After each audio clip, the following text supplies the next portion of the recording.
Amén. Buenas noches, queridos hermanos y hermanas. Qué gusto nuevamente que estemos, estar aquí compartiendo eh, estos mensajes maravillosos que hemos disfrutado de estas semanas. Quisiera empezar con alguna lectura en Números 19:1. Dice: entonces habló Jehová a Moisés y a Aarón diciendo: este es el estatuto de la ley que Jehová ha mandado diciendo: di a los hijos de Israel que te traigan una novilla roja sin defecto, en la cual no haya mancha, sobre la cual nunca se haya puesto yugo, y la daréis a Eleazar el sacerdote, y alguien la sacará fuera del campamento y la degollará en su presencia.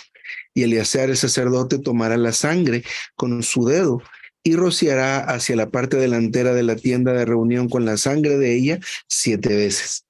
Y la novilla será quemada ante sus ojos. Su piel y su carne y su sangre con su estiércol serán quemados. Y tomará el sacerdote madera de cedro, hisopo e hilos escarlatas y los echará en medio del fuego en que arde la novilla. El sacerdote lavará luego sus vestidos, bañará también su carne en agua y después estará en el campamento, pero quedará inmundo el sacerdote hasta el anochecer. Asimismo, el que quema la novilla lavará sus vestidos en agua, también bañará en agua su cuerpo y quedará inmundo hasta el anochecer. Y un hombre limpio recogerá las cenizas de la novilla y las pondrá fuera del campamento en un lugar limpio, y serán guardadas para la asamblea de los hijos de Israel a fin de preparar el agua para la impureza. Es ofrenda por el pecado. Y el que recoge las cenizas de la novilla lavará sus vestidos y quedará inmundo hasta el anochecer. Y será estatuto perpetuo para los hijos de Israel y para el extranjero que peregrina entre ellos. El paso al 19:12. Al tercer día y al séptimo día se purificará con aquella agua y entonces quedará limpio. Pero si el tercer día y el séptimo día no se purifica, no quedará limpio. Este es importante. Todo aquel que toque un muerto, el cadáver de un ser humano que haya muerto y no se purifique, contamina el tabernáculo de Jehová, y aquella persona será cortada de Israel. Por tanto, el agua para la impureza no fue rociada sobre él. Inmundo quedará, su inmundicia será sobre él. Y para el inmundo tomarán las cenizas de lo que fue quemado con la ofrenda por el pecado, y se añadirá a ella agua corriente en un vaso. Y un hombre limpio tomará hisopo, lo mojará en el agua y rociará sobre la tienda y sobre todos los enseres y sobre las personas que allí estuvieron, o sobre aquel que haya tocado hueso, o el asesinado, o el muerto, o el sepulcro. Y el limpio rociará sobre el inmundo al tercero y al séptimo día, y el día séptimo lo purificará y lavará sus vestidos y se bañará a sí mismo en agua y quedará limpio al anochecer. Primera de Juan 1:7. Pero si andamos en luz como Él está en luz, tenemos comunión unos con otros, y la sangre de Jesús su Hijo nos limpia de todo pecado. Primera de Juan 2:2. Y Él mismo es la propiciación por nuestros pecados, y no solamente por los nuestros, sino también por los de todo el mundo. Es una lectura un poco extensa, sin embargo es la base para lo que vamos a compartir en este mensaje, en esta noche. Y es este tipo, o lo que representa especialmente las cenizas de esta vaca roja, vaca alazana se le llama también, y en esta lectura de la versión Recobro habla de una novilla. Entonces, estas cenizas representan o son un tipo de la muerte sustituta del Señor Jesús por nuestros pecados. El hermano en este mensaje le llama la muerte vicaria. Y esta palabra vicaria, pues eso representa, es una muerte sustitutiva. En vez de que muriéramos nosotros, porque esa es la pena del pecado, ¿verdad? La paga del pecado es muerte. Pero la dádiva de Dios es vida eterna. Sin embargo, el Señor Jesús sí, literalmente, pasó por la muerte. La muerte del Señor Jesús es una muerte sustitutiva, una muerte que tomó el lugar de nosotros. A nosotros nos correspondía morir. Sin embargo, él fue que pasó por esa muerte, o más bien, la muerte del Señor Jesús alcanzó para que nosotros no tuviéramos que morir. Será dicho de otra forma. Y pues esta lectura en Números 19 es bastante peculiar, es bastante interesante y es algo muy especial. En el Antiguo Testamento se nos habla en ciertas partes sobre los diferentes sacrificios y las diferentes ofrendas que se presentaban delante de Dios.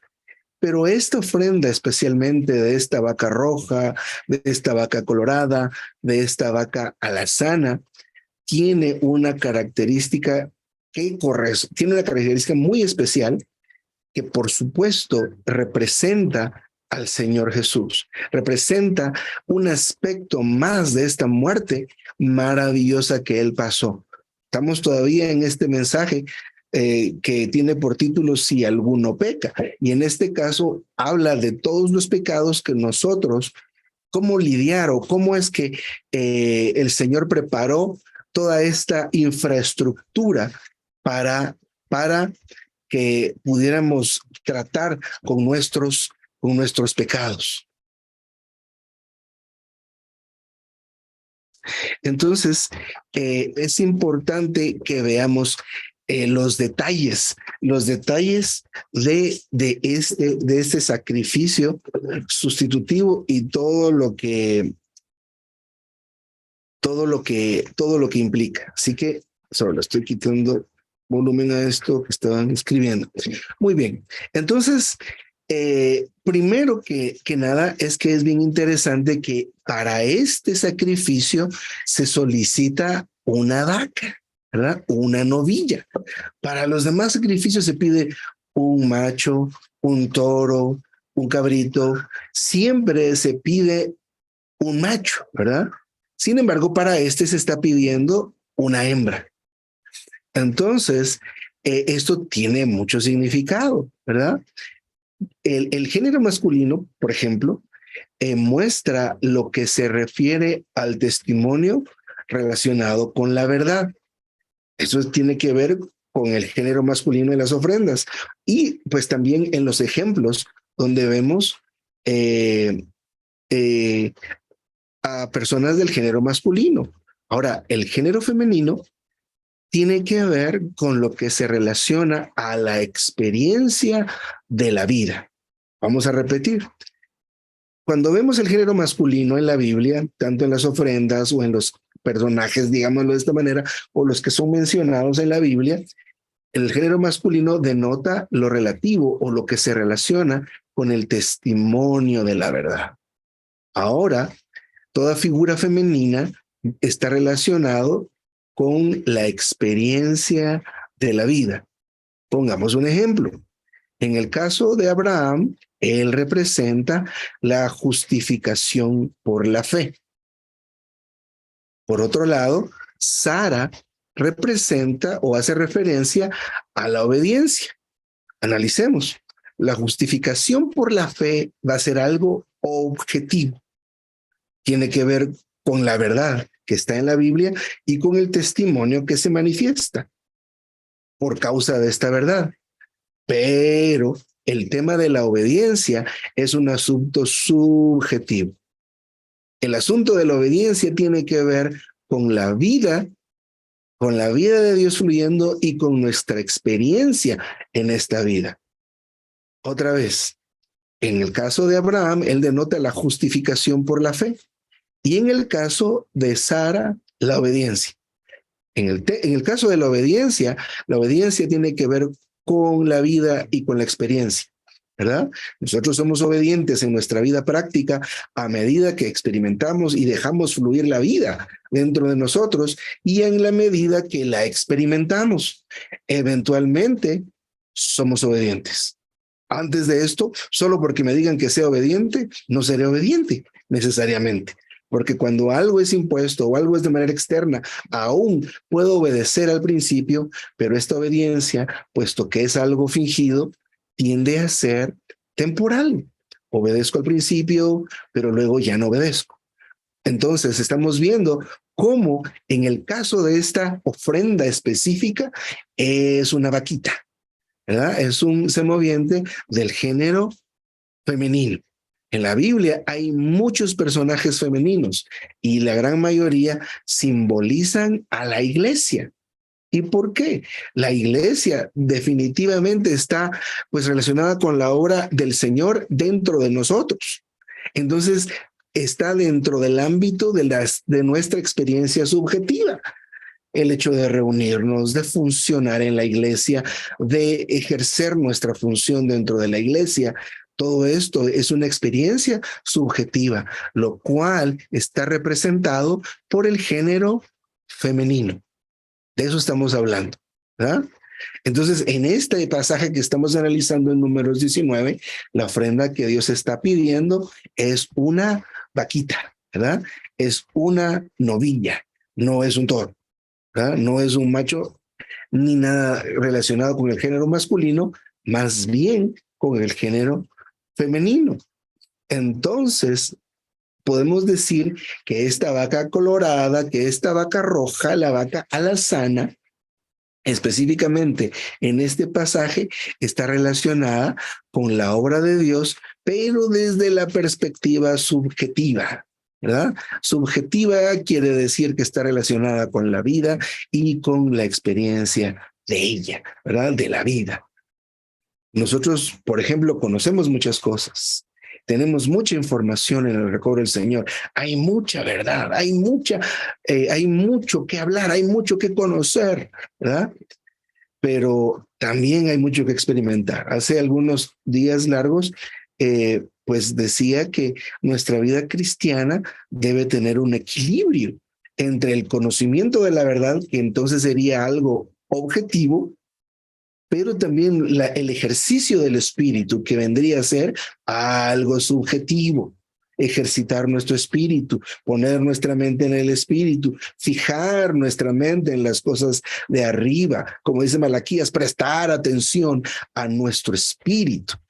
Entonces, si solo nos inclinamos al lado del conocimiento de la verdad, eventualmente seremos cristianos y creyentes muertos, ¿verdad? Debemos ser equilibrados, ¿verdad? Se necesita lo objetivo, por supuesto que sí, pero lo subjetivo también, ¿verdad? Debe haber el equilibrio entre estas dos cosas. Sin embargo, estamos aprendiendo, estamos viendo esta noche lo que representa este sacrificio de la vaquita colorada, la vaca alazana, la vaca roja.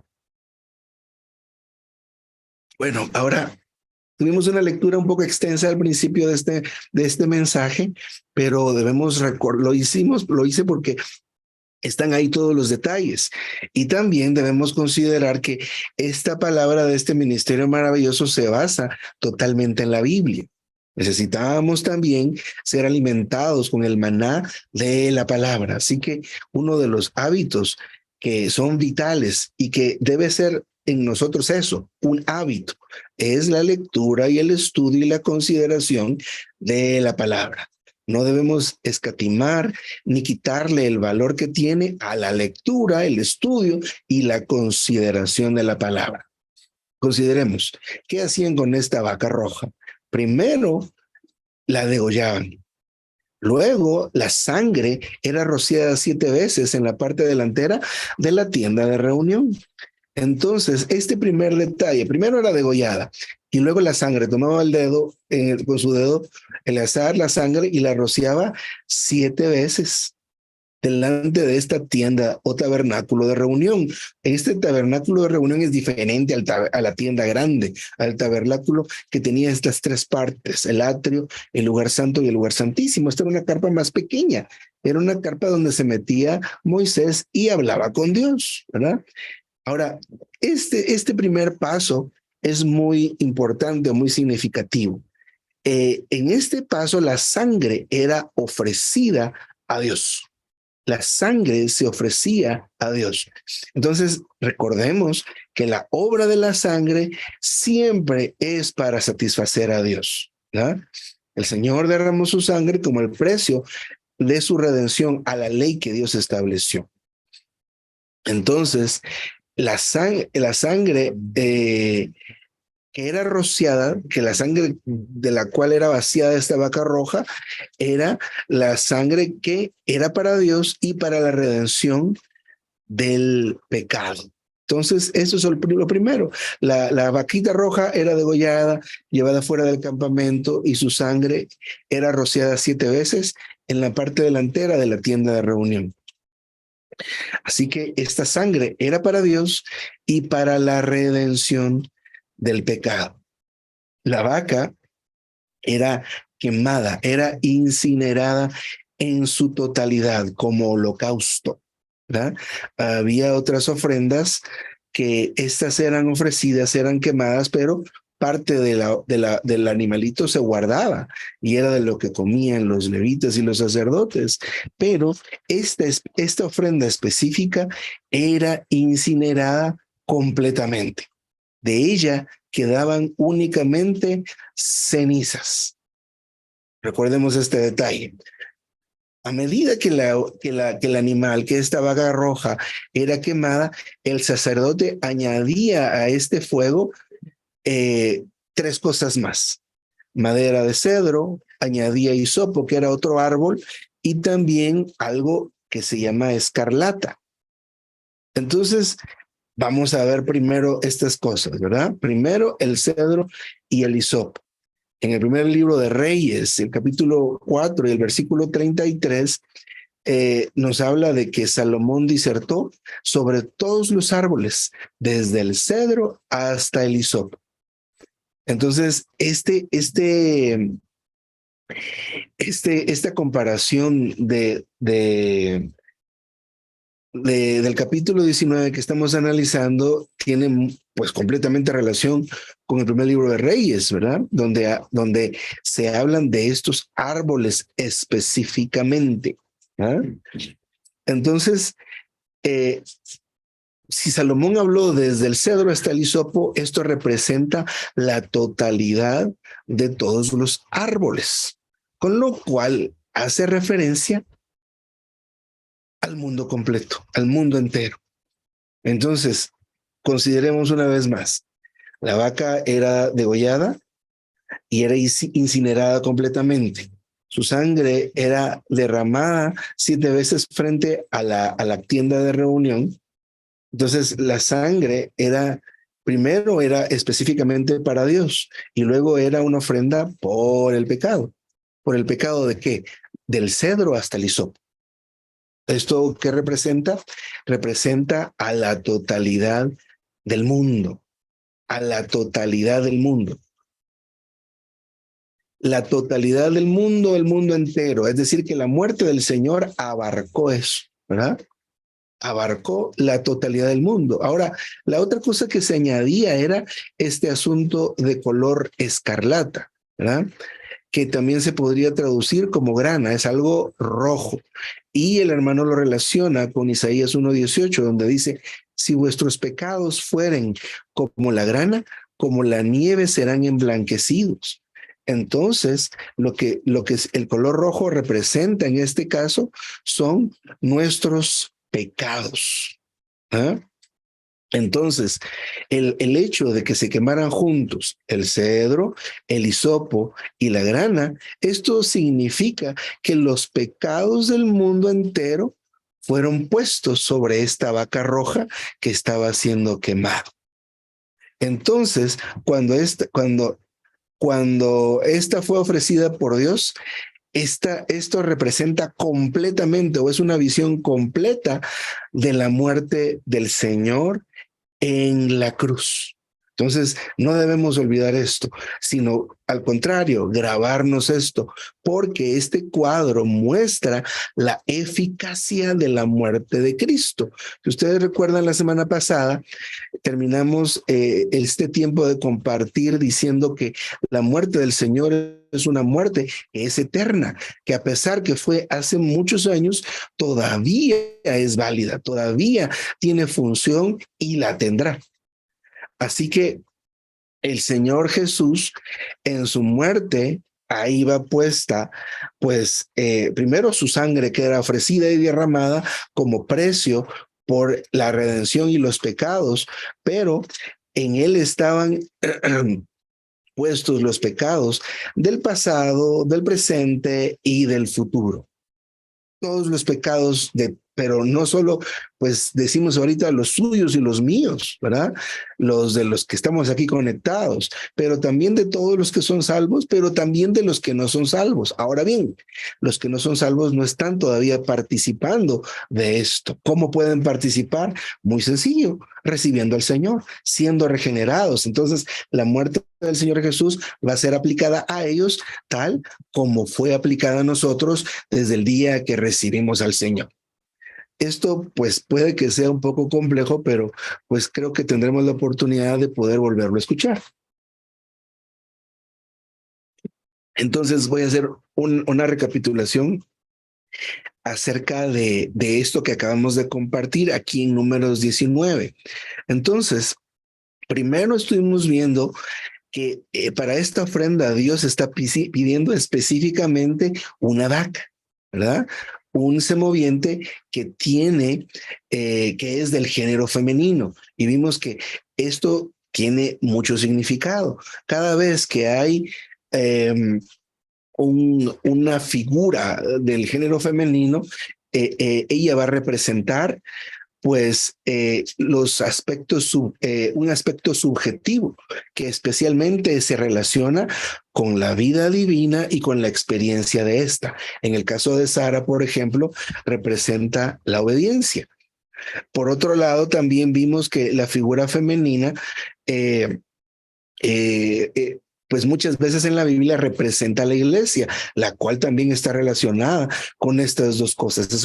Es un asunto muy, muy subjetivo. ¿Verdad? Mientras que las figuras masculinas están relacionadas con asuntos o con el aspecto objetivo, que es, por ejemplo, la verdad y el testimonio de ella. Así que esto fue lo primero que vimos y que es muy importante para que nosotros podamos considerar lo que hace eh, esta vaquita, en este caso, que representa un aspecto muy importante de la muerte del Señor, ¿verdad? Esta vaquita primero era degollada fuera del campamento, su sangre derramada frente a la tienda de reunión y luego quemada hasta las cenizas, pero en ese fuego era añadido madera de cedro, de hisopo y también grana, algo rojo, ¿verdad? Donde hablando de la madera, desde el cedro hasta el hisopo, representan la totalidad del mundo. Es decir, que esta muerte incluye a todo el mundo. ¿Qué aspecto del mundo? El pecado. A todos los que están en el mundo, pero específicamente los pecados del mundo. Que se junta pues la totalidad del mundo con los árboles, representados aquí desde el cedro hasta el hisopo y también la grana, que representa propiamente al pecado. Así que es lo primero que podemos considerar en este caso. Así que luego vamos a hablar ahora propiamente del punto que nos corresponde, que serían las cenizas, lo que representan las cenizas de esta vaca. Después de que era consumida esta ofrenda, que sería el cuerpo de la vaca, con su piel y con todo lo que tenía adentro, junto con el cedro, el hisopo y la grana, ¿qué se hacía? Eh, todos los que participaban en la matanza y en la preparación de esta ofrenda, de alguna manera, según la ley, estaban impuros. Entonces, alguien puro, alguien que no había participado de toda la faena, recogía las cenizas. Entonces, esta persona que no había participado de toda esta faena, pues recogía las cenizas y las ponía fuera del campamento en un lugar limpio. Y esto lo guardaban para preparar algo que se llama aquí, que se denomina aquí el agua de purificación. Un agua que era para purificar el pecado. Entonces, ¿qué significa esto? ¿Cómo lo podemos decir de otra manera? Que básicamente después de quemar la vaquita, la madera de cedro, de hisopo y la escarlata, junto con la vaca, se recogían las cenizas y se guardaban en un lugar limpio. Esto era para más tarde. Entonces empecemos a considerar que entonces esta muerte de esta vaca me iba a servir para más tarde también, ¿verdad? Vamos a ver, entonces más tarde, esas son las dos palabras que vamos a usar. Si alguien tocaba algo inmundo y menciona ahí como un cadáver o algo que, pues, que era considerado impuro, alguien limpio, ¿verdad? Podría agarrar de estas cenizas, mezclarlas con agua y rociarlas sobre la persona contaminada. Entonces, de esta manera se limpiaban las inmundicias de aquel que había caído en impureza. Entonces, estas cenizas que habíamos guardado, las estábamos guardando para el futuro. Eran destinadas a quitar las impurezas de alguien del pueblo, pero en el futuro. Estamos viendo esto, entonces, que esta muerte de esta ofrenda, pues por supuesto que representa al Señor Jesús. Entonces, la muerte del Señor Jesús, por eso decimos que es eterna, ¿verdad? Que alcanza para las faltas que estamos cometiendo actualmente, si lo estamos haciendo, y lo que cometamos en el futuro. Pero tal vez no solo nos enfoquemos en nuestros en nuestros propios pecados, porque como decía el hermano Edgar al principio, esta vida divina es una vida que no peca, ¿verdad? Que no tolera el pecado. Entonces, esto no es para que nosotros pues lo desvirtuemos, ¿verdad? Sin embargo, esto sí, por supuesto, alcanza para nuevos creyentes, especialmente todos aquellos y aquellas que están en el mundo sin esperanza, aunque no lo sepan y aunque no lo sientan de esta manera, pero al alcanzar para los que nazcan mañana, los que nazcan el otro año, mientras estemos todavía existiendo. Entonces, y debemos recordar para nosotros tanto la ley del pecado como la ley del espíritu de vida, ¿verdad? Para poder, pues, tener el equilibrio entre lo que estamos diciendo ahora. Entonces, de esta forma, nosotros podemos ver que la muerte del Señor es eficaz, que tiene efecto actualmente y tendrá efecto en el futuro. Por otro lado, esto también indica que no había necesidad de matar otra vaca si tenemos cenizas ahí. Entonces, si lo relacionamos con el Señor Jesús, no es necesario que Él muera otra vez.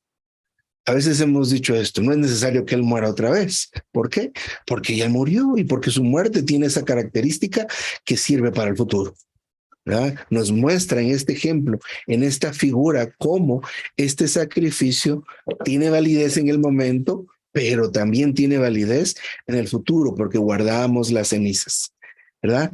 Ha hecho un ahorro, ¿verdad? Guardamos, tenemos un guardadito, tenemos una bodega llena, ¿verdad? Y estas cenizas del Señor son inmensas, son eternas, son abundantes y no se van a terminar. ¿Ah? Entonces, perdón, amén por esto, ¿verdad? ¿Qué representan las cenizas? Las cenizas en la Biblia representan algo que ha alcanzado el estado final, su estado completo. Las cenizas son estables, las cenizas no se pueden corromper, ¿verdad? Ni se pueden convertir en otra cosa. Entonces, las cenizas representan aquello que ha alcanzado su estado final. Así que hemos visto hasta este momento lo que representan las cenizas de la vaca roja. En el caso nuestro, nos interesan más las cenizas que la misma vaca y lo que la vaca representa y su piel y todo lo que tenía adentro y la sangre derramada frente a la tienda de reunión, porque pues eso pasó hace muchos años, ¿verdad? Hace mucho tiempo. A nosotros nos interesa hoy las cenizas. Las cenizas son aquello que a nosotros nos va a servir y nos va a purificar, ¿verdad? Cada vez. Y también a los creyentes nuevos especialmente, ¿verdad? Esto no es para que nosotros digamos, bueno, se vale pecar. ¿Por qué no? Porque el mensaje anterior les invito a que lo consideren. Pecar tiene consecuencias. Consecuencias en esta era, consecuencias en la era venidera y especialmente nuestra comunión con Dios se interrumpe.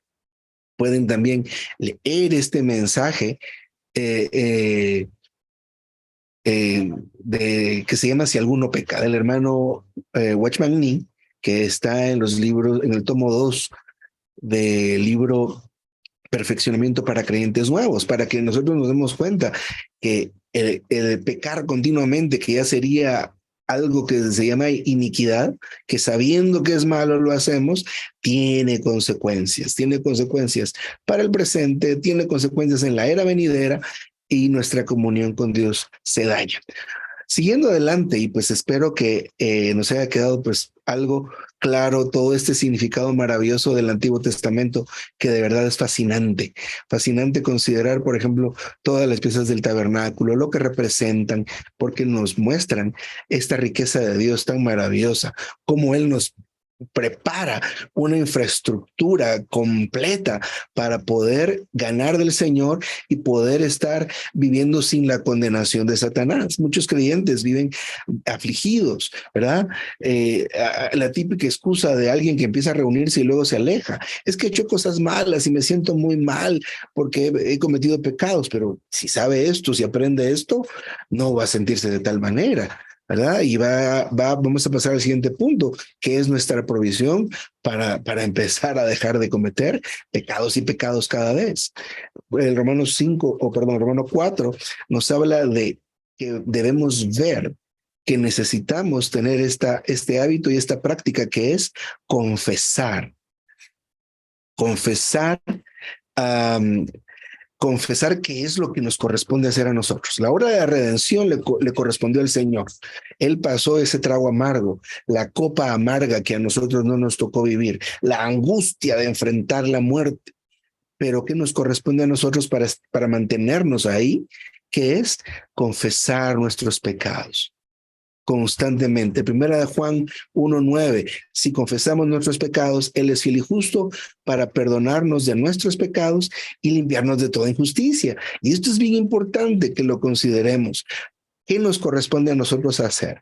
Aún el tema de los padecimientos de Cristo, necesitamos entrar con mucha oración para tener un cuadro claro de lo que en realidad nos corresponde hacer en ese caso.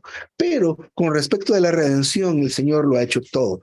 Ya, lo más duro, lo más fuerte, que era encarnarse, tener el vivir humano, ¿verdad? Pasar por la muerte, resucitar, ascender, impartirse, y se sigue impartiendo.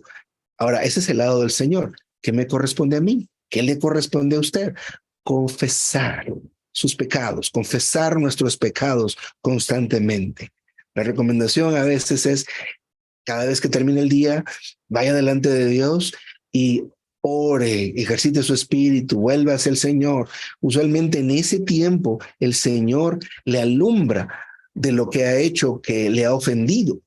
Entonces usted empieza a confesar, a decir, hice esto y eso es pecado. Ya confesó, ¿verdad? Hice aquello y es pecado. Ya confesó. Eso es lo único. No dice pida perdón, solo dice sí confesamos. Es como poner a los que tenemos hijos, ¿verdad? Alguien rompió esto y los ponemos ahí de frente a nosotros. A ver, ¿quién fue? A ver, dígame quién fue. ¿Fue usted? Al final de un cierto tiempo, alguno de los dos, tres, cuantos tengamos en casa, va a tomar la iniciativa de decir, yo fui. En ese momento que hizo, confesó. Debemos ser muy claros en esto, porque en la Biblia hay versículos como cuando dice el Señor, Él hará volver el corazón de los padres a los hijos y luego de los hijos a los padres. Y yo he escuchado a algunos que lo dicen al revés. Él hará volver el corazón de los hijos a los padres y luego el de los padres a los hijos. Lo están, porque como que les da como pena, es que eso está mal escrito, ¿verdad? Primero tienen que ser los hijos y luego los padres, pero no, ahí dice primero los padres a los hijos y luego los hijos a los padres. Eso es lo que dice y así es como es. O como por ejemplo, cuando se dice lo que sea atado en la tierra será atado en el cielo. Y lo dicen al revés también. Lo que sea atado en el cielo será atado en la tierra.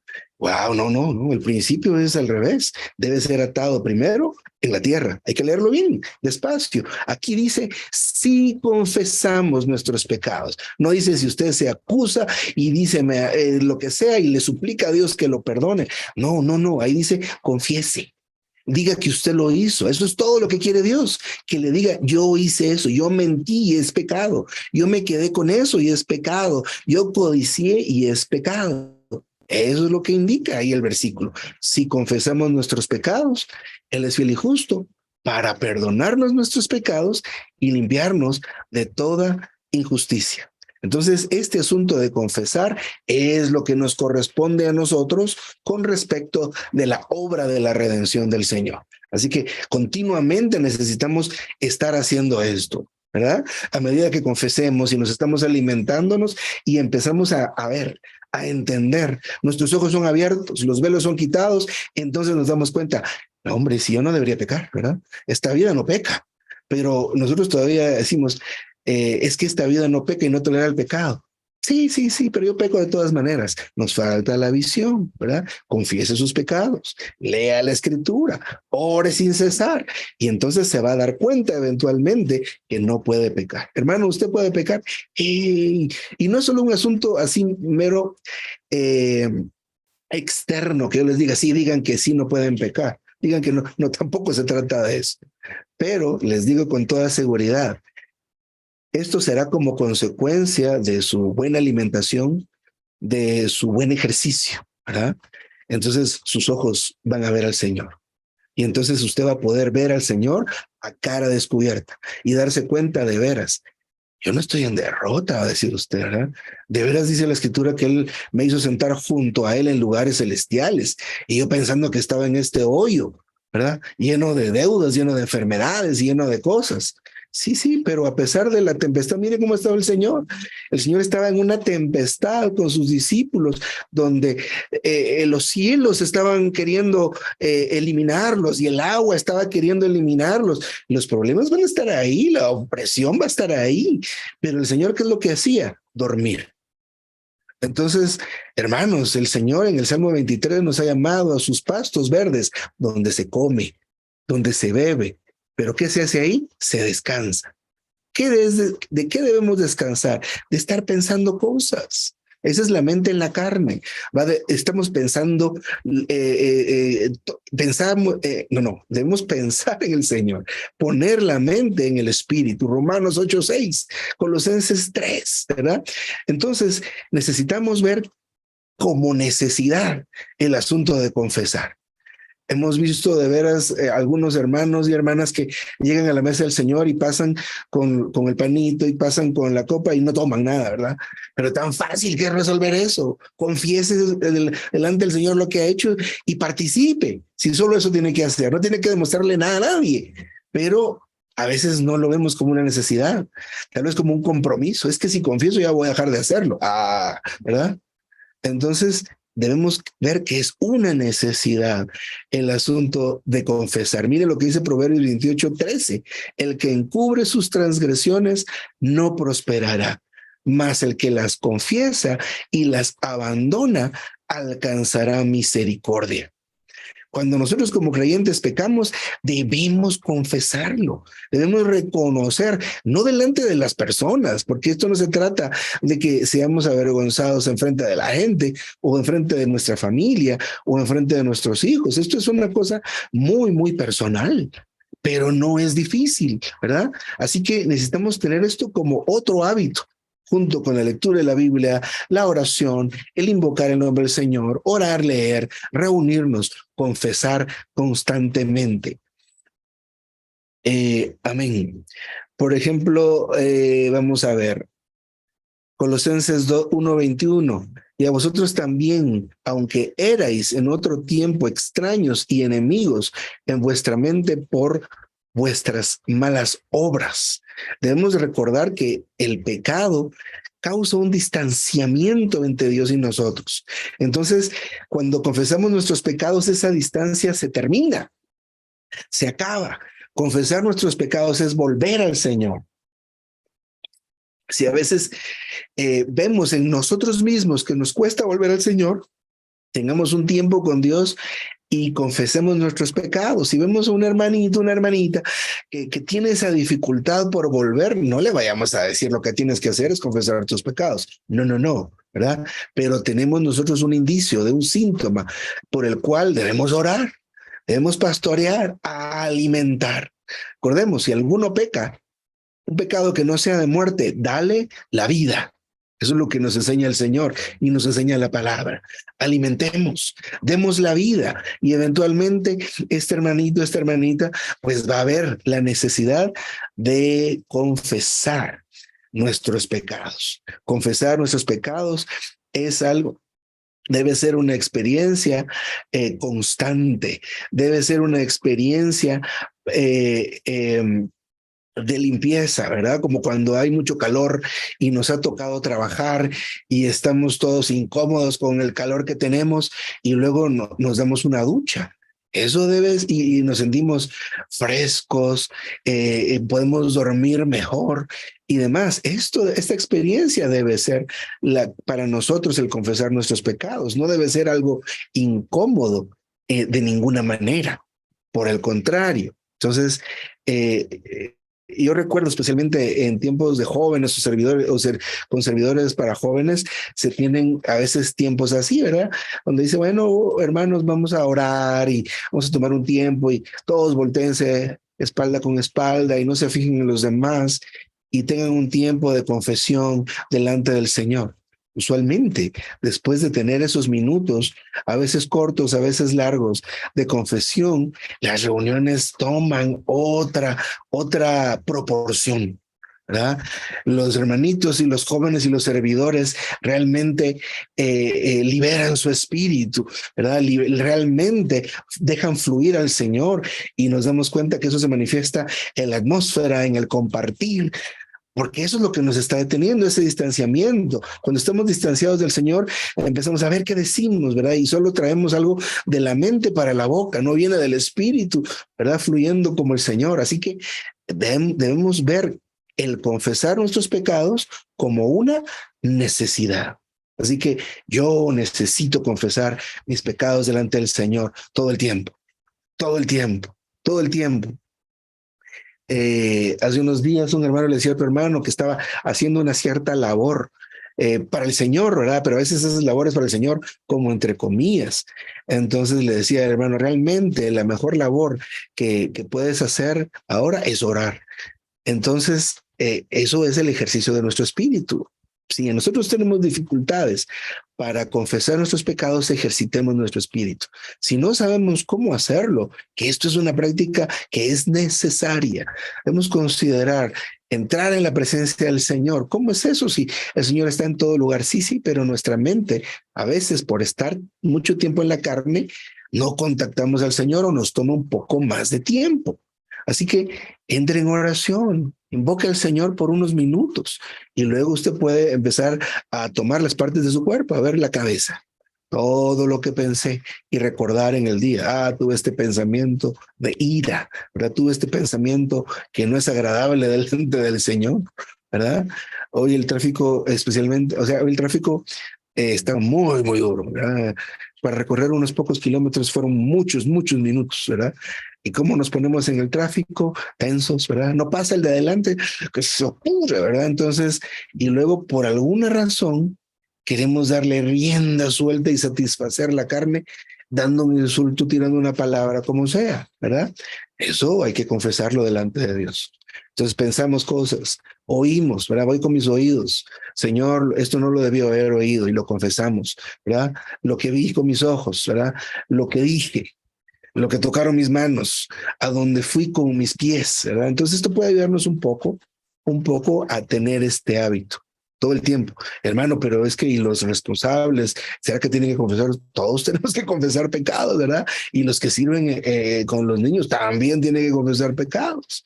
Todos tenemos pecados que tenemos. Si han participado algunos del entrenamiento de las 132 lecciones, por ejemplo, todo esto de la manera ordenada por Dios, hay una lección donde hay un listado bien extenso de cosas que son pecado, que ni siquiera nos imaginamos que era pecado. Una de las cosas que me sorprendió a mí mucho, y lo repito varias veces, es el asunto de sentirse solos.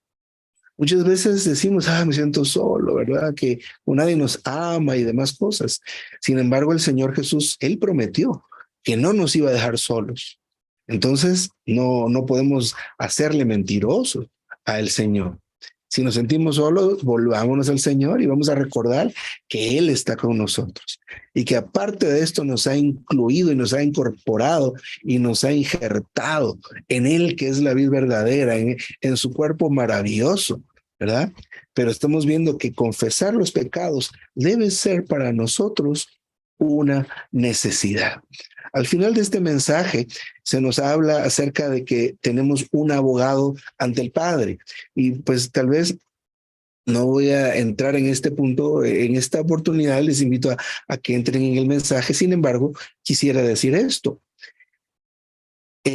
Muchos de los ataques de Satanás a la mente de los hermanos y de las hermanas, a todos, ¿verdad? A los jóvenes también los ataca con ideas, ¿verdad? Especialmente debemos recordar que Satanás es quien acusa siempre. Dios nos redarguye, Él nos indica, esto es pecado y no me agrada, confiésamelo, pum, se acabó. Ahora, por otro lado, Satanás, él sí acusa. Y esta acusación nos hace sentir mal. Y puesto que están alrededor de nosotros y nos conocen, ¿verdad? Todos estos seres malignos que son parte de este caos maligno y que su armamento son pensamientos, ideas, argumentos. Nos mete la idea, ¿verdad? No estás digno, ¿verdad? Has hecho muchas cosas malas. Dios no puede recibirte de esa manera. Todas esas cosas que son mentiras, de hecho. Pero a veces tienen efecto en algunos de nosotros, pero la mayor razón es nuestra falta de conocimiento de la verdad. Eso es como decir nuestra ignorancia de la verdad. Y esto se corrige fácil, ¿verdad? Lea la Biblia, estudie la Biblia, considere la Biblia, lea el ministerio. ¿verdad? Lea el ministerio tiene muchos aspectos de la vida están considerados ahí. Y este asunto de que tenemos un abogado ante el Padre es uno de esos tantos puntos, una de esas tantas verdades que deberíamos saber, ¿verdad? No sé si usted se ha fijado, a veces en internet hay videos donde abogados defienden a las personas y ese es su trabajo. Hay unos que son muy buenos, ¿verdad? Así que el acusado ni se preocupa porque el abogado se va a encargar de todo, ¿verdad? El abogado se encarga de todo, conoce la ley, sabe cómo decir las cosas y va a encontrar algún argumento que va a liberar al cliente, ¿verdad? Al acusado. Eso es tener un abogado. Nosotros no sabemos de leyes, ¿verdad? Pero de repente dice el abogado, miren, lo que podemos hacer es esto, esto y esto. Y nosotros solo nos sorprendemos. ¡Wow! ¿Verdad? De veras, entonces puedo salir de este problema así de fácil. Claro, eso es tener un abogado. Entonces nosotros tenemos un abogado frente al Padre y este es Cristo quien intercede por nosotros. Así que la invitación está allí. Leamos nuestra Biblia todo el tiempo y vamos a darnos cuenta que el Señor es nuestro abogado y nos defiende e intercede por nosotros todo el tiempo. Cuando el Padre ve la tierra, no es como cuando vio Sodoma y Gomorra ahora, porque el abogado trabaja. ¿Cómo trabaja este abogado? Cuando iba a destruir Sodoma y Gomorra, no había, el Hijo estaba ahí, el segundo de la Trinidad estaba ahí, pero estaba fuera de los humanos. Ya dije la respuesta. Entonces, cuando le contó a Abraham lo que iba a hacer, pues Abraham abogó por Lot, ¿verdad? No evitó la destrucción de Sodoma y Gomorra, pero salvó a Lot y a sus hijas, ¿verdad? Y pues de ahí venía, era parte del árbol genealógico del Señor y esto es pues maravilloso a pesar de las circunstancias. Hoy día, el Padre cuando ve a la tierra, aunque el pecado ha subido delante de Dios, porque vivimos en los tiempos como los de Noé, y creo que los de Sodoma y Gomorra también. Sin embargo, ahora hay una diferencia. Nosotros tenemos un abogado. ¿Y qué puso? Interpuso, ¿eh? Un recurso. No sé los términos legales, pero ese el recurso que interpuso está adentro de nosotros. Y cada vez que ve la tierra, Él no me ve a mí ni lo ve a usted con nuestros defectos. Y tendremos virtudes, porque tal vez, pues puede ser, ¿verdad? Pero especialmente la virtud que más tenemos o nuestra virtud más grande es tener a Cristo dentro. Entonces cuando ve el Señor a la tierra, no nos ve a nosotros, ve a su Cristo. Así decía un hermano, ve a su Cristo. Y esto no lo detiene, ¿verdad? ¿Cómo somos los que somos padres, verdad? Vemos a nuestros hijos y a veces nos dicen, no, que tu hijo mira o tu hija es así, es así, y nos vemos nosotros tan perfectos, ¿verdad? Usted no hace nada, ¿verdad? Y a veces nos sorprenden, pero así somos los padres con nuestros hijos. Entonces es bastante bajo decir que el padre sea algo así, pero lo es, ¿verdad? Él ve a Cristo en nosotros y no puede destruir esto, ¿verdad? Hasta que obtenga hasta que obtenga ese cuerpo maravilloso que él quiere obtener. Pero por lo menos es un poco la idea o el pensamiento de lo que es tener un abogado frente al Padre. Entonces, a pesar de que Satanás quiera acusarlo y acusarla, nosotros debemos aprender y ver que Cristo en nosotros también es un abogado. Miren todo lo que es el Señor. Con razón este Cristo es todo inclusivo. Con razón, Él es tan extenso y maravilloso. Y cada vez que entramos en su palabra y entramos en el ministerio, nos podemos sorprender de otro aspecto maravilloso que tiene este Cristo para nosotros. Amén, queridos hermanos y queridas hermanas. Yo me detengo acá.